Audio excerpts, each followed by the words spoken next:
Strong ಆಗೇನೆ ಇಡ್ತಾರೆ, so that ನಮಗೆ main exam ಏನಿರುತ್ತೆ ಅದು ಭಾಳ ಈಸಿಯಾಗಿ ಅನಿಸುತ್ತೆ. ಸೊ F-EE ಸಬ್ಜೆಕ್ಟ್ ಬಗ್ಗೆ ಹೇಳೋಕೆ ಇಷ್ಟಪಡ್ತೀನಿ. ಯಾಕಂದರೆ F-EE ಸಬ್ಜೆಕ್ಟ್ ಇವರು ಭಾಳ ಬೇಸಿಕ್ಸಿಂದನೇ ಹೇಳಿಕೊಟ್ರು.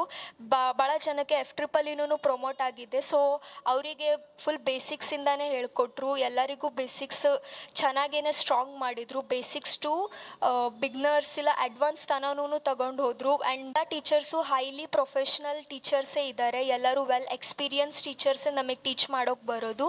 ಸೊ ಹಂಗಾಗಿ ಅವರಿಗೆ ಒಂದು ಟೀಚಿಂಗ್ ಎಕ್ಸ್ಪೀರಿಯನ್ಸ್ ಇರೋದ್ರಿಂದ ನಮಗೆ ಹೆಂಗೆ ಅರ್ಥ ಮಾಡಿಸ್ಬೇಕು ಅಂತಲೂ ಅವರಿಗೆ ಒಂದು ಫ್ಲೋ ಸಿಗುತ್ತೆ. ಹಂಗಾಗಿ ಅವ್ರು ನಮಗೆ ಭಾಳ ಫ್ರೆಂಡ್ಲಿ ಆಗೇ ಟ್ರೀಟ್ ಮಾಡಿದರು. ನಮಗೆ ಏನೇ ಡೌಟ್ಸ್ ಇದ್ರೂ ಅದೆಲ್ಲರೂ ಕ್ಲಾರಿಫೈ ಮಾಡಿದರು. ಆ್ಯಂಡ್ ನಮಗೆ ಡೌಟ್ಸ್ ಇದ್ದರೆ ನಾವು ಟೀಚರ್ ಹತ್ರ ಹೋಗಿ ಎದ್ರುಕೊಂತ ಕೇಳೋದಲ್ಲ, ನಾವು ಫ್ರೀ ಆಗೇ ಟೀಚರ್ ಹತ್ರ ಹೋಗಿ ಕೇಳೋಂಗೆ ನಮಗೆ ಅವ್ರು ಎನ್ವೈರ್ಮೆಂಟ್ ಮಾಡಿಕೊಟ್ರು.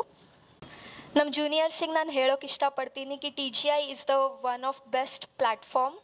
ನೀವಿಲ್ಲಿ ಬಂದು ಎಲ್ಲನೂ ಅಚೀವ್ ಮಾಡ್ಬೋದು. ನಿಮಗೆ ಏನೇನು ಬೇಕು, ನಿಮ್ಗೆ ಯಾವ ಕಾಲೇಜ್ ಅಂದ್ಕೊಂಡಿದ್ದೀರಾ ಅದು ನಿಮಗೆ ಸಿಕ್ಕೇ ಸಿಗುತ್ತೆ. ಮ್ಯಾಮ್ ಭಾಳನೇ ಎಫೆಕ್ಟ್ ಆಗ್ತಾರೆ. ರೂಪಶ್ರೀ ಮ್ಯಾಮ್ ಎಲ್ಲನೂ ಪ್ರೊವೈಡ್ ಮಾಡಿಕೊಡ್ತಾರೆ. ಏನೇ ಪ್ರಾಬ್ಲಮ್ ಬಂದ್ರೂ ಎಲ್ಲನೂ ಸಾಲ್ವ್ ಮಾಡಿಕೊಡ್ತಾರೆ. ಆ್ಯಂಡ್ ಬೇರೆ ಫ್ಯಾಕಲ್ಟೀಸು ಭಾಳನೇ ಚೆನ್ನಾಗಿ ನಮಗೆ ಟ್ರೀಟ್ ಮಾಡ್ತಾರೆ.